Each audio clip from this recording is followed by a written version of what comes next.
And so hello sa inyong lahat mga paps, again, it's Ricky Neutron here on YouTube from Turil, Davao City. At ang ituturo ko sa inyong tips ngayon kung paano ko nga ba pinabot ng 7 years and still counting ang aking motorcycle alarm.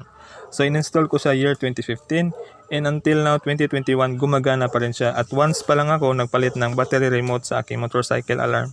So sa video na to may hinahawakan ako ditong two-way alarm. So far ito pa rin yung latest model nila. So, tinawag siyang two-way alarm kasi nagpa-vibrate at nagre-ring yung isang remote, yung may antena na to.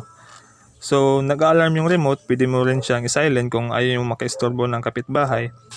Kapag may attempt, nag-alarm at nagpa-vibrate yung remote. So, yung isang remote is wala siyang vibrate and ring. So, ito yung ginagamit dapat natin sa mga biyahe. Kasi ito is pang-indoor, hindi siya pwedeng mabasa kasi may mga butas siya sa gilid. So, okay. Itong blue na to na nasa box, ito yung non-talking alarm. Ito yung luma nila. Nasundan ito ng talking alarm, English talking alarm, yung nagsasalita kapag ina-on off natin or kung may attempt. At saka yung nagsisignal tayo, nagsasalita siya. Yung cyclone alarm. So far ito yung latest nila. Ito na din yung mga pinapa-install sa akin. So sa mga gusto magpa-install nga pala, dito lang ako sa Turil, Davao City. Mag-PM lang kayo sa Alcibariki the second, dalawang I sa huli yung the second. So ngayon ituturo ko sa inyo kung paano natin siya patatagalin ng napakahabang panahon na long time use yung alarm natin. So hindi masayang yung effort sa pag-install at yung pera natin, di ba? So okay, proceed na tayo and let's start. Okay, so ayan. So ngayon, ang number one tip talaga guys or mga paps sa pagpatibay ng alarm is gagamit tayo ng soldering iron sa pag-install. Kasi kahit mahigpit na yung splicing natin, nagkakaroon pa rin yan ng loose contact at nagpupulbo siya sa loob sa electrical tape natin kasi nga bumabibrate nga yung motor. Tapos iba talaga kapag naka-soldering iron o nakahinang yung mga wiring natin. Tested ko na yan kasi dati pa ako nag-install ng alarm. So ang nagkakaroon ng problema is yung mga hand splicing. Kahit na mahigpit ang hand splicing, nagkakaroon siya ng problema. Napupudpud yung mga wire kasi nga kailangan nakahinang siya. So ikalawa is napaka-importante sa napapatibay din ng alarm is yung wire. Kung napapansin nyo, itong wire na to is tinatanggal ko na. Kasi since nung una ko installation, ginagamit ko pa yung stock wire nila, nagkakaroon ng problema kasi siguro mga 6 months na kumakontak sa akin yung customer na talking pa yung in-install ko doon noon. Nagkakaroon doon ng alarm na kahit hindi ginagalaw or nagbabiyahe, kusang namamatay kasi nga dumidetect yung alarm ng putol na wire. So tumitrigger siya, ina-off niya yung motor. So number one na nagkakaroon ng problema talaga is itong stock wire nila kasi hindi ito pure copper. Parang gawa ito sa metal. So lalo na sa moving parts, yung liko-liko, nagkakaroon ito ng lost contact sa loob, napupudpud siya. So napapansin ko noon na paghila ko sa wire, parang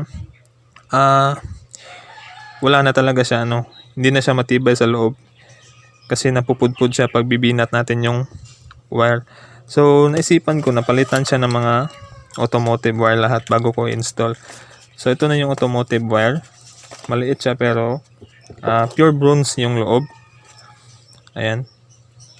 Papakita ko sa inyo. Ayan, makapal at saka pure bronze. Ayan, pure copper. Bale, ayan. Compare natin dito sa lumang wire na parang metal at napakanipis. Madali siyang mapudpud. Ayan. So, ang ginagawa ko dito ngayon, so same color lang naman sila. Yung ground is white. Ayan. Meron tayong tagging dyan na isang black. Yan yung sa positive. Ikalawang black, ito yung sa accessory wire, yung nagkakaroon ng supply pag on-off ng susi. Then ito yung tatlo na starter. Then itong dalawang nakatali na yan is signal light. Yan. Then ito is sa pulsar para magti-trigger siya ng negative at hindi na aandar yung motor. Okay? Ayan. So ito yung white. Ito yung ground. Ito yung gagawin kong ground. So ito yung automotive wire na papakita ko lang. Yan. Yan yung mga ginagamit ko. So yan. So, sa motorcycle alarm, same lang sila lahat. Kahit anong motorcycle, kahit gumamit kayo ng two-way alarm, palitan nyo ng talking alarm or ng talking alarm, same lang sila ng wiring. So, dito is meron siyang 8 na wire. So, yung pink at saka gray, pwede kahit saan dyan yung gamitin nyo. So, yung dito is 7 na lang siya. Kasi hindi ko na ginamit yung pink. Gray na lang yung gagamitin natin. Kasi same lang naman sila. Pwede nyo silang ipagsama. So, magiging 7 na lang sila. So, 1, 2, 3, 4, 5, 6, and 7. Ito. Ito na siya. Okay. Kung sa talking alarm naman, kailangan tignan nyo kung saan yung left wire at saka right wire. Kasi nagsasalita yan ng turn left and turn right. So, di siya pwede magkabaliktad. Okay? So, from 8 wires to 7 wires na automotive wire. So, yan lang yung importante o yung tips na nagpapatibay sa alarm. Automotive wire yung gagamitin natin at saka dapat nakahinang. So, ngayon ituturo ko sa inyo kung paano ko siya kinabit dito sa module ng alarm. So, okay, bubuksan natin yan. Meron niya siyang 4 na screw. Ayan. Bubuksan natin. Tatanggalin na natin itong harness ng alarm, lumang harness, kasi nga di talaga to tatagal. Sa una okay siya, pero kalaunan, kaya nga sinasabi nila pangit daw yung alarm kasi nga sa wire. Yan, ito yung gagawin natin. Okay, buksan natin yung two-way alarm. So sa mga gusto magpa-install, labor materials na po ako dito sa Turil, Davao City. Okay. So, yung reader, yung mga clutch model, hindi natin siya papaandalin kapag nakakambyo. So, kailangan mag-automatic start siya kapag naka-neutral lang. So, yan yung ituturo ko sa next video. So, subscribe lang. Sa mga bago pa lang dito sa channel ko, please do subscribe. And hit the notification bell below para lagi kang updated sa mga upcoming video tutorial natin or mga mixed video content. So, yung clutch, yung iba is nahihirapan kung paano ipa-automatic start kasi nga natutumba. Kailangan pala ipa-center stand. So yun sa akin is kusa siyang i-start kapag naka-neutral lang. Kapag naka first gear, 5th or 6th gear, hindi siya aandar. Kasi hindi pwedeng andar yan. Kasi nakabitaw yung clutch, baka matumba. So ayan. Buksan na natin yung module ng alarm. Na-remove na natin yung 4 na screw. Maigpit to kasi naka-seal din siya dyan. Parang may gasket.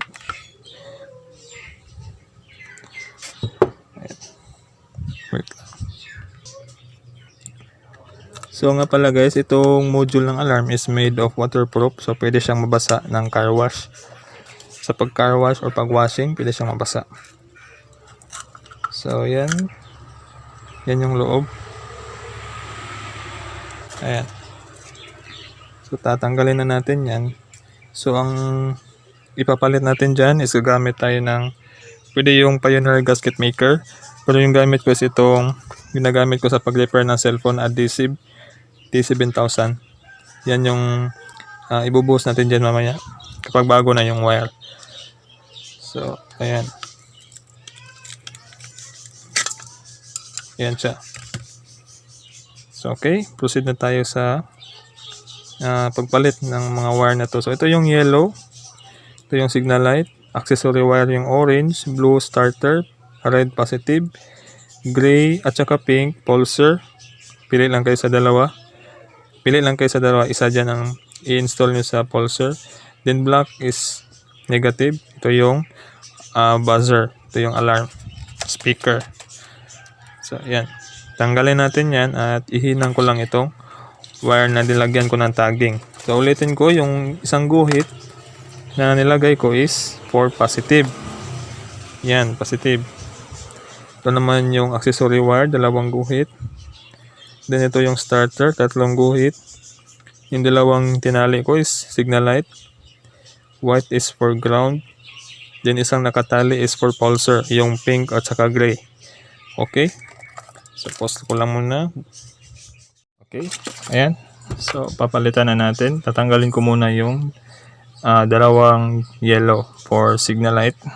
Ayan. Tanggalin ko yung dalawang yellow.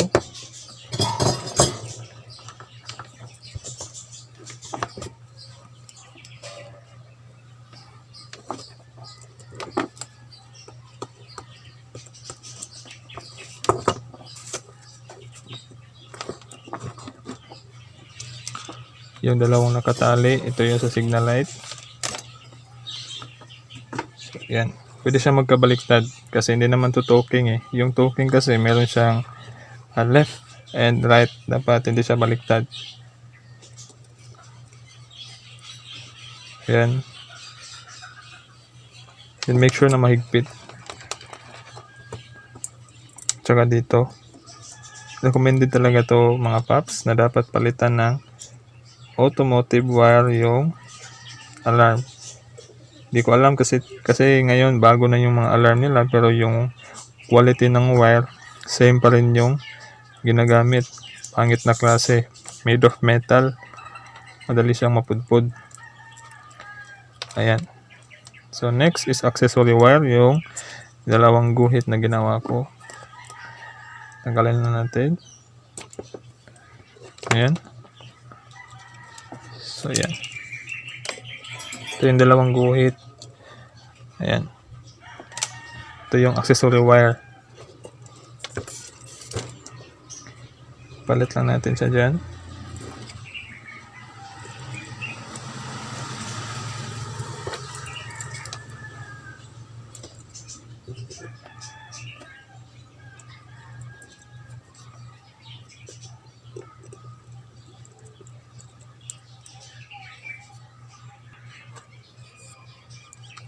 Ayan, tapos ko nang naikabit yung accessory wire. Next is starter, kulay blue. Starter. Ayan. Tanggalin natin. Yung starter is tatlo yung guhit. Ayan. Tatlong guhit. Ayan. Tapos ko na ikabit yung para sa starter. Ayan. Next is positive. Yung supply natin. Positive. So, yung positive, ginawa ko is isa lang yung guhit. Ito yung positive natin. Ayan. Isang guhit na kulay black. Ito yung positive. Install natin.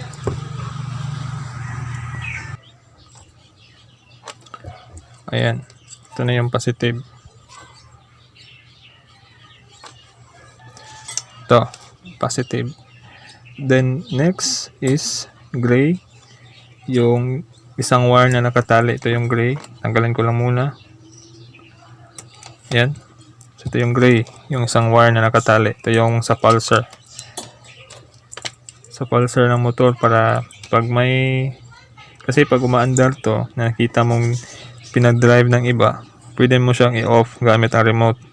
Kasi nilalagyan ng ground yung pulsar para hindi na siya umandar kahit naka-jumper o nakasusi. Yan, to yung pulsar. Then next is ground. Yung last wire natin, ground. Ganun lang kadali. Pagtsagaan nyo lang na palitan ng wire para maging matibay yung alarm ninyo. Yan. Okay.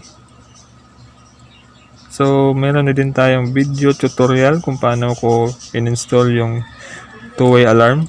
So, nasa description na din yung link. So, tanggalin natin tong pink. Tingnan natin to gagamitin. So, ayan. Ayan na siya. So, remove na yung old harness ng alarm. So, di na natin siya gagamitin. Okay? Ito na yung bago natin na harness. Ayan. Ang maiwan na lang is yung para sa buzzer. Ayan. Maliit lang naman yung load at saka wattage ng buzzer. So, hindi niya sasirain yung wire. Sakto lang sa kanya. Ito kasi mga supply na to is 12 volts.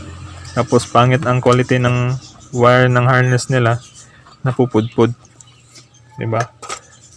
So, ito na. Ito yung sample sa mga tinanggal ko. Marami pa ko dun sa kwarto. Halos isang sako. Kasi matagal na ako nag-install ng alarm. Ito talaga yung main problem kung bakit madali siyang nasisira. Ayan. At ito din yung solution kung bakit siya tumagal. Ayan. So, effective to. Basta make sure nyo lang na pure copper yung ginamit ninyong wire. Pure copper. Branded. Ito is Pure Flex. Pure Flex ang gamit ko ditong wire. So, yan.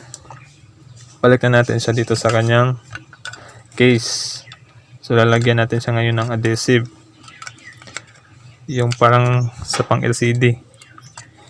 Kasi nagre-repair din ako ng mga cellphone, gadget at appliance. So, arrange na muna natin yung wire. Ayan. Dito yung signal light.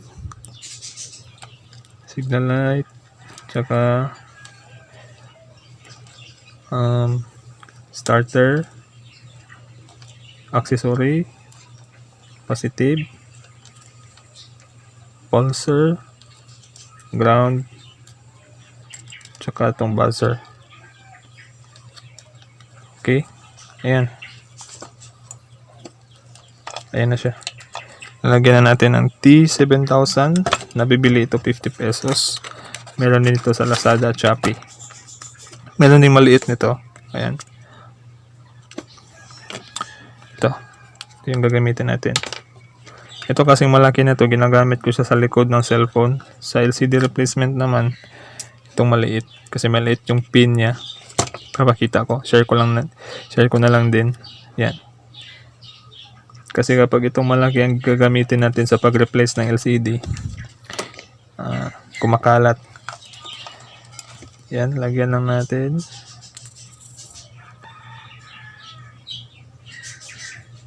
Yan.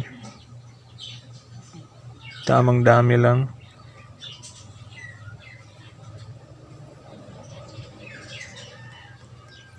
Dito sa walang wire na to, damihan nyo kasi diyan papasok yung tubig. Yan, then balik na natin siya.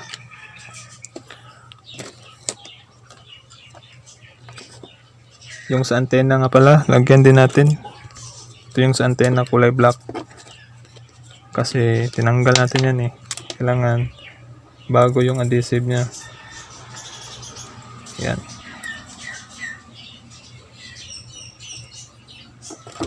So sa pag-install ito, binabalot ko din siya ng electrical tape na 3M tartan.